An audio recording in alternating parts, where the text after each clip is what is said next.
Hello दोस्तों, तो जैसा कि आपने थंबनेल देख ही लिया होगा, ये वीडियो क्या चीज़ के बारे में होने वाला है। तो India surpasses Japan, ranks third in Asia Power index. Asia Power index आया कि इन एशिया में पावर इंडेक्स आता है कि कौन सी कंट्री कितनी पावरफुल है, और इंडिया ने सरपास कर दिया जापान। जापान से भी पावरफुल कंट्री जो इस लिस्ट में अब इंडिया बन चुकी है। तो इस वीडियो में हम लोग देखने वाले हैं कि what is Asia Power index, ये एशिया पावर इंडेक्स है क्या, और इसमें रैंकिंग किस तरह से है अभी, कौन सी कंट्री किस रैंक पे है। और तो और इंडिया का जो ये ग्रोथ हुआ है, इंडिया जो इतना आ गया है, इसके कारण क्या है, what factors led to India's rise, और चौथा चीज़ India's leadership and strategic role. तो चलिए वीडियो में आगे बढ़ते हैं। तो जैसा कि मैंने बोला, इंडिया सरपासेस जापान और इंडिया का रैंक थर्ड हो गया in Asia Power Index. India has risen to third place in the Asia Power Index according to the Lowy Institute. और ये कहीं ना कहीं इंडिया के स्ट्रॉन्ग इकोनॉमिक रिकवरी को दिखाता है आफ्टर द कोविड-19 pandemic. This rise has allowed India to surpass Japan, highlighting its growing role in regional power.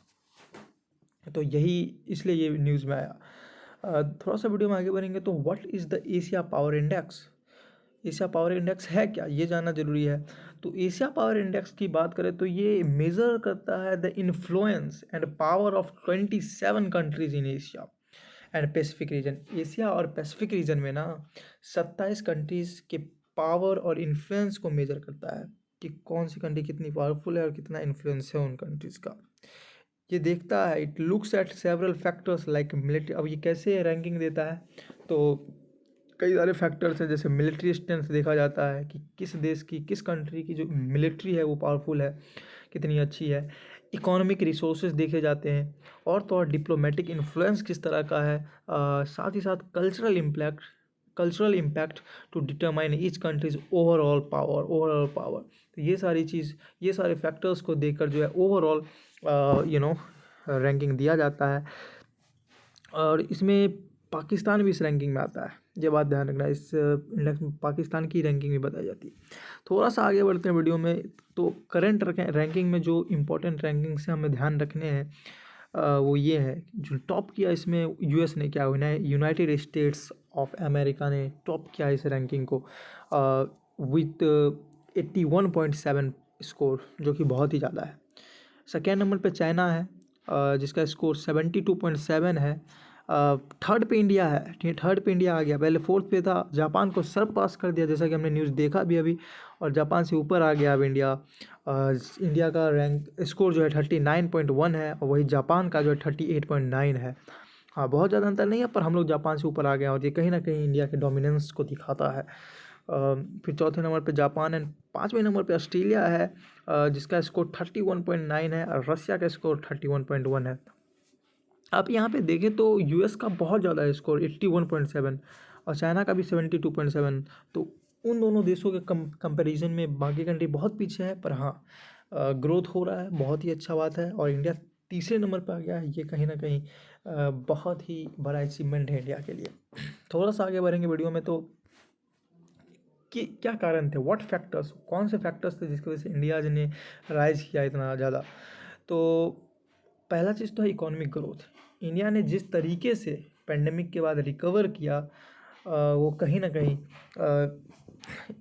जिसने इम्प्रूव किया इंडिया के इकोनॉमिक कैपेबिलिटी को, स्कोर बाय 4.2 पॉइंट्स। पहला चीज़ तो ये। और दूसरा चीज़ population and GDP. India has a large population and is experiencing strong economic growth. It is rank third in the world for purchasing power parity, PPP, that is purchasing power parity में भी India का rank third है, जो कि बहुत ही अच्छी बात है, और कहीं ना कहीं जो कि दर्शाता है इंडिया की इकोनॉमिक वैल्यू जो है वो बढ़ रहा है।